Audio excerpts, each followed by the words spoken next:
빌레몬서 22절에서 24절 말씀까지 같이 한 목소리로 받들어 읽도록 하겠습니다. 오직 너는 나를 위하여 숙소를 마련하라. 너희 기도로 내가 너희에게 나아갈 수 있기를 바라노라. 그리스도 예수 안에서 나와 함께 갇힌 자 에바브라와 또한 나의 동역자 마아가 아리스다고 데마 누가가 문안하느니라. 아멘.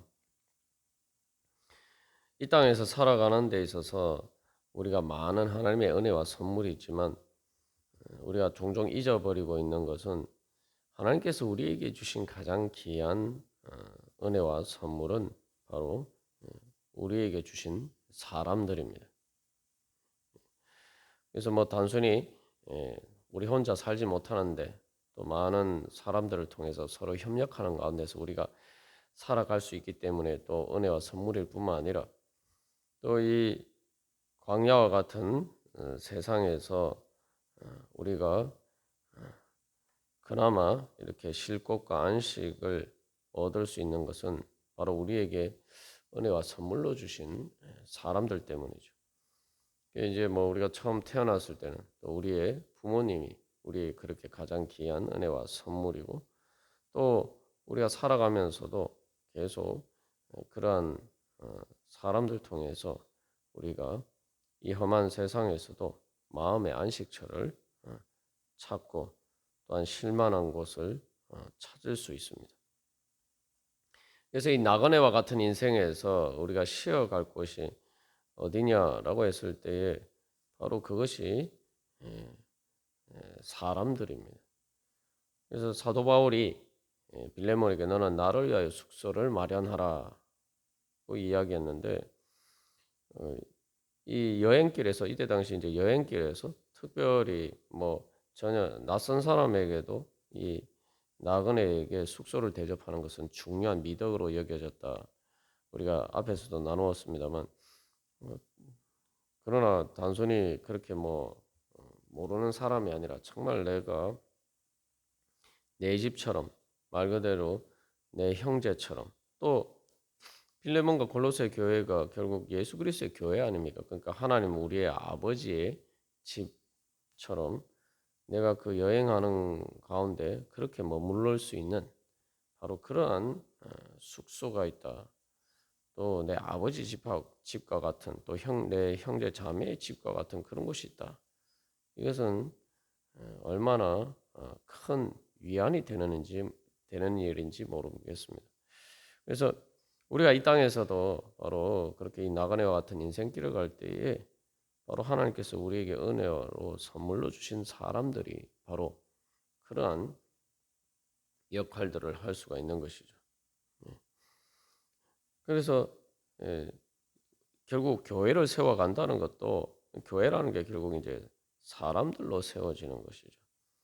예수님께서 이 땅에 오셔서 또 우리와 거처를 함께 하시면서 바로 성전을 세우셨고 교회를 세우셨고 이제 우리가 또한 교회를 세운다라고 할 때 그것은 또 사람들에게 전도를 하고 또 양육하는 것을 통해서 바로 그 사람들이 정말 우리에게 은혜와 선물이 되는 그런 사람으로 만들어 간다는 거죠.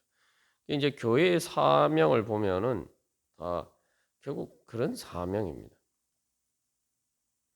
그래서 22절에서 바울과 빌레몬의 관계에서만 이제 이야기가 되지 않고 되는 것뿐만 아니라 23, 24절에서는 바울이 자기와 함께 있는 갇힌 자 또 자기의 동역자들에 대해서 이제 그 인사를 전하고 있죠. 근데 이 사람들이 다 바로 이제 바울에게는 그러한 함께 할 수 있는 그 바울에게 은혜와 선물과 같은 사람입니다.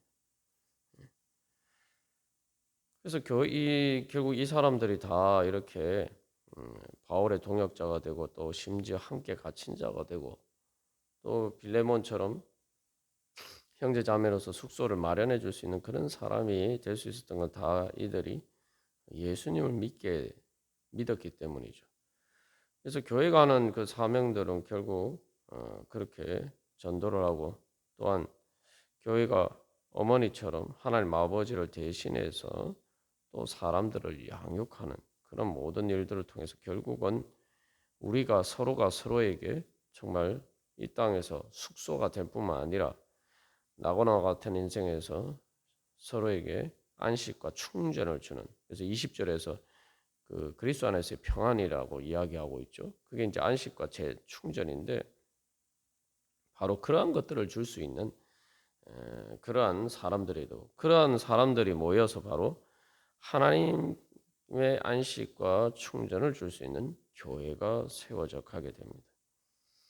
이런 일들에 있어서 여러 가지 사실 우리가 앞에서도 나눈 것처럼 이게 정말 힘들고 또 어려운 일, 많은 수고가 들어가는, 때로 많은 오랜 시간 인내하면서 마치 아이를 양육하듯이 그렇게 사랑으로 먼저 사랑하면서 그렇게 보내야 되는 시간들이 많습니다. 그러나 그만큼 어려운 만큼 또 그 열매들이 맺힐 때 그것은 세상의 다른 어떤 열매들과도 비교할 수 없는 우리에게 가장 귀한 안식과 충전과 행복을 줄 수 있는 그러한 곳이 되죠. 그래서 처음에 이제 그런 사람들을 먼저 사랑할 때는 마치 이게 개척하는 것과 같아요. 이게 황무지를 개척하는 것 같아요. 그 이게 뭐 정말 답답하고 또 힘들지만 그래서 마치 이렇게 광야를 지나는 것과 같은 그런 시간들이 필요합니다. 그러나 우리가 이 광야를 지나서 마치 가나안 정복 전쟁에서 그 영적인 전쟁을 통해서 죄와 사망의 악한 권세를, 사람들을 지배하고 있는 죄와 사망의 악한 권세를 물리치게 될 때에, 그래서 그 죄와 사망의 권세에서 영혼들을 구원할 때 바로 젖과 꿀이 흐르는 가나안 땅이 되는 것처럼 그러한 영적인 전쟁을 통해서 바로 우리가 사람들을 하나님께서 우리에게 주신 은혜와 선물로 얻게 되고, 그것을 통해서 이제 교회가 세워져 가게 되고, 그것을 통해서 바로 이 하나님 나라가 세워져 가게 됩니다. 그래서 우리가 늘 기억해야 할 것은 바로 하나님께서 그렇게 우리에게 다가오셨다는 사실을 또 먼저 기억해야 돼요. 무슨 이야기냐 하면은 하나님께서 먼저 우리를 바로 그러한 가장 귀한 선물과 은혜로 받아들이셨다 이 말이죠. 그래서 그 은혜와 선물을 얻기 위해서 예수님은 십자가를 지는 그러한 것도 마다하지 않으셨어요.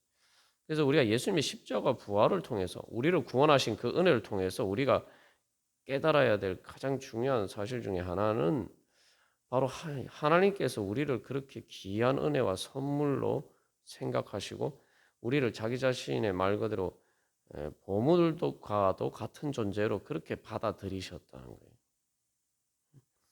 이게 어느 정도 귀한 존재냐?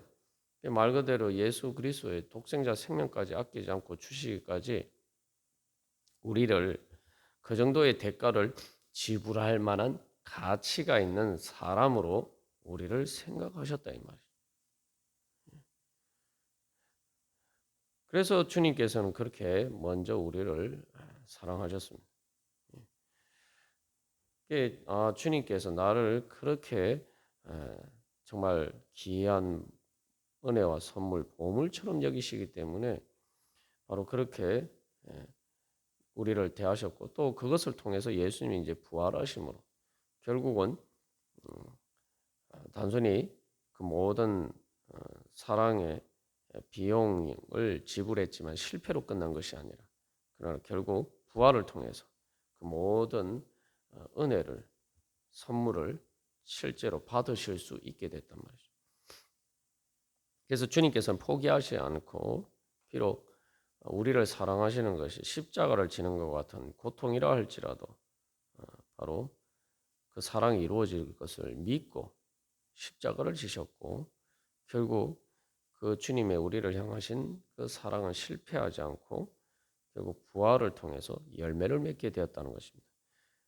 그래서 가장 중요한 예가 예수님의 제자들이죠. 예수님께서 십자가를 지셨을 때 제자들이 다 예수님을 버리고 갔기 때문에 어떻게 보면은 예수님이 이 땅에서 가장 사랑하시고 또한 헌신하신 바로 그 사람들이 예수님을 버렸기 때문에 예수님의 사랑이 실패한 것처럼 보였단 말이죠. 그러나 예수님께서 부활하시고 그들을 다시 찾아오셨을 때에 이제 그들은 말 그대로 예수님의 부활의 증인이 되고 또 오순절 성령 강림을 통해서 하나님의 사랑이 그들 가운데 충만함으로 죽기까지 예수님을 따르는 그러한 사람들이 되었고 그리고 그들을 통해서 결국은 예수님의 사랑은 이루어졌고 또 그들을 통해서 많은 사람들이 또 예수님 앞에 돌아오게 되었습니다. 예수님께서 가장 원하시는 것은 하나님께서 결국 가장 원하시는 것은 어떻게 보면 자기 자신보다 더 원하신 것은 바로 하나님 우리를 하나님의 은혜와 선물로 여기시는 것이었단 말입니다.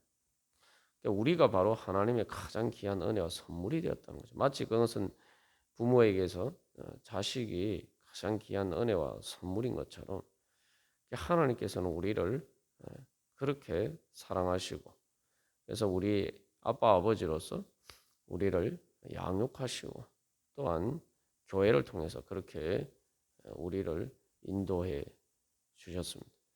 우리가 이제 그 은혜를 받은 자로서 또 결국은 그런 관점에서 보면 다른 성도들이 바로 주님 앞에 돌아오게 만들고 또 그들을 양육하는 것이 결국은 우리에게 있어서 가장 귀한 은혜와 선물이다. 우리가 그런 믿음으로 나아갈 때 하나님께서 우리에게 주시는 그 은혜들을 얻을 수가 있을 것입니다. 우리가 여기서 마지막으로 그래서 다시 한번 기억해야 될 것은 하나님께서 그렇게 은혜와 선물로 여기셨다. 가장 귀한 은혜와 선물로 여기셨다면은 그것이 정말 가장 귀한 것 아니겠느냐. 하나님은 우리보다 더 지혜로우시고 우리보다 더 현명하시고 우리보다 더 능력이 있으신데 그분께서 정말 자기의 모든 것을 투자할 만한 가치가 있는 것으로 여기셨다면은 그렇게 알고 또 그렇게 행하셨다면은 그것이 정말 하나님에게 은혜와 선물이 된다면 우리에게야말로 정말 그것보다 더 귀한 은혜와 선물이 될 것이다. 하나님에게 그렇게 귀한 것이라면 우리에게는 당연히 가장 귀한 은혜와 선물이 되겠죠. 우리가 그런 믿음으로 나아갈 때 바로 하나님께서 또 우리 교회를 통해서 또 그렇게 역사하시고 또 그렇게 교회는 이 땅에서 나그네와 같은 그러한 인생길에서 우리에게 잠깐 우리가 머물 수 있는 숙소를 제공해 주는 것을 넘어서 우리 성도들이 서로가 서로에게 또 예수를 아직 주님을 믿지 못하는 사람들에게 있어서 일시적으로 머물러 가는 숙소가 아니라 영원히 안식을 취할 수 있는 그런 하나님 나라의 모체가 될 것입니다. 그래서 이제 사도 바울이 23절, 24절에서 이제 자기와 함께하고 있는 사람들에 대해서 이야기를 하고 있는데 결국 여기 이 사람들도 다 그렇게 해서 또 오네시모가 그러했던 것처럼 이들도 처음부터 대부분 다 예수를 믿는 사람들이 아니었죠. 그리고 또 예수를 믿는다고 해서 또 완전한 사람들도 아니었어요. 그러나 오네시모가 변화가 되어서 정말 빌레몬에게 무익할 뿐만 아니라 손해를 끼치는 자였는데 이제 심지어 바울에게도 유익한 사람이 되고 또 정말 바울에게 심장과도 같은 그런 자기의 생명과도 같은 은혜와 선물과 정말 귀한 은혜와 선물이 된 것처럼 또 빌레몬에게 이제 또 그렇게 유익한 사람이 된 것처럼 여기 이제 등장하는 바울 자신부터 시작해서 여기 있는 사람들도 다 그렇게 변화된 사람들이었단 말이죠. 그래서 이제 여기 이제 여러 가지 명단들이 등장하는데 이 사람들에 대해서 우리가 골로새서 4장에서 이제 바울이 언급하고 있는 내용과 거의 같습니다. 그래서 우리가 골로새 4장 강해에서 이제 자세하게 이제 살펴봤는데 대부분 이제 이 그리스 소아시아 출신들이다. 그래서 아마 여기 이제 등장하는 사람 대부분 빌레몬이 최소한 이름이라도 잘 아는 사람들일 것이다. 이제 우리가 그렇게 추측할 수가 있습니다. 그래서 이제 골로새서 4장의 명단과 이제 차이가 있다면은 이제 유수도로 하는 사람의 명단이 빠져 있고, 그래서 뭐 이 빌레몬서를 적을 때는 그가 이미 그 다른 것으로 떠났거나, 또한 이 골로새 교회의 빌레몬에게는 이 개인적으로 잘 알지 못하는 사람이라서 뭐 그랬을 수도 있죠. 그리고 이제 여기서는 골로새서와 달리 바울과 함께 갇힌 자를 에바브라라고 이야기를 하고 있습니다. 골로새 4장 10절에는 아리스타고를 이야기하고 있는데, 이 빌레몬서를 기록할 때는 계속 이렇게 이 바울의 동역자들이 교대로 바울과 함께 있기 때문에 이때는 이제 아리스타고 대신 에바브라가 바울과 함께 있으면서 바울을 도와주었던 것으로 볼 수도 있습니다. 중요한 것은 여기서 이제 사도 바울이 이야기를 할 때 나와 함께 갇힌 자, 나의 동역자. 이게 하나님의 은혜와 선물이죠. 정말 내가 감옥에 갇혔을 때도 사실은 가장 어려운 상황인데 그러한 곳에서도 나와 함께 할 수 있는 사람, 나와 함께 해줄 수 있는 사람, 그게 정말 바로 하나님께서 또 바울에게 보내주신 가장 귀한 은혜와 선물이죠. 오네시모도 사실은 감옥에 갇혀 있는 바울이 감옥에 갇혀 있는 상태였기 때문에 그 오네시모도 바울에게 그렇게 큰 힘과 위로가 되었어요. 에바브라도 마찬가지고, 그죠? 그리고 또 24절에서 막 동역자다 이라고 이야기하는데 이렇게 동역자라고 이야기하는 이 사람들도 다 마찬가지. 우리가 그래서 인생길에서 사실은 혼자 짐을 지고 가면은 참 어려운데 동역자, 나와 함께 같이 짐을 지고 내 짐을 들어주고 또 나와 함께 일할 수 있는 사람, 그런 사람들이 있기 때문에 우리의 인생에 정말 그래도 힘들고 고달픈 인생이지만 그러나 그런 사람들 때문에 우리가 같이 힘을 합쳐서 그렇게 인생길을 걸어갈 수 있고, 더군다나 여기 이제 동역자나 나와 함께 갇힌 자는 그냥 그러한 사람들이 아니라 그리스도 예수 안에서라고 이야기하죠. 그래서 말 그대로 예수님이 바울과 함께 하시고 바울을 도와주시고 위로해 주시고 또한 힘을 주시고 또 그 바울의 모든 일 가운데 역사를 하신다고 할 때 어떻게 하느냐? 그리스도 예수님께서 역사하시는데 바로 그것은 사도 바울과 함께하는 그러한 동역자들을 통해서란 말이죠. 그래서 이 교회를 예수 그리스도의 몸이라고 하지 않습니까? 결국 그 예수 그리스도의 몸의 다른 지체들을 통해서 내가 예수님의 힘과 공급하심을 받고, 그래서 우리가 이 땅에서도 예수 그리스도 안에 이 광야와 같은 세상에서도 말 그대로 하나님 아버지 집에서 사는 것처럼 그렇게 살아갈 수가 있다는 거죠. 그 천국을 미리 맛보면서 그렇게 살아갈 수가 있다는 거죠. 그게 바로 이제 그리스도 예수 안이고, 그 그리스도 예수 안에 우리가 어떻게 있을 수 있느냐? 이 땅에서 살아가면서 나그네와 같은 인생길 가운데서 어떻게 그리스도 예수 안에서 살아갈 수 있느냐? 바로 교회를 통해서요. 그리스도 예수 안이라는 건 결국 이제 교회를 통하고 예수 그리스도의 몸을 또한 이야기하는 것입니다. 그래서 이제 이 숙소라고 22절에서 이야기하는데 숙소는 잠깐 머무르는 곳이죠. 어떻게 보면은 텐트와 같은 곳이에요. 그래서 구약에서 이스라엘 백성들이 광야를 지날 때에 그들과 함께 하시면서 그들을 인도하시고 그들을 보호하신 하나님의 성소를 그래서 이제 회막이라고 하는데 막자가 이게 장막, 천막 할 때 그 막자죠. 그래서 영어로는 텐트라고 해요. 텐트. 말 그대로 텐트예요. 하나님이 우리 가운데 거하시는 그 성소가 텐트예요. 교회가 바로 그래서 광야와 같은 세상에서 우리가 머무를 수 있는 그러한 숙소가 되고, 또 그래서 우리가 가는 우리의 인생길에 계속 우리와 함께하는 또한 그런 숙소가 되고, 그러니까 이게 잠시 잠깐 머무르는 숙소가 아니라 결국 그것이 하나님 아버지의 영원한 집이죠. 그래서 우리가 이 땅에서도 교회를 통해서 또 사랑하는 형제 자매들을 통해서 바로 그 은혜와 선물을 통해서 우리가 오늘도 바로 예수 그리스도 안에서 이 땅에 살아가지만 그리스도 예수 안에서 살아가며 또한 영원한 하나님이 아버지 집을 향해서 갈 수가 있습니다.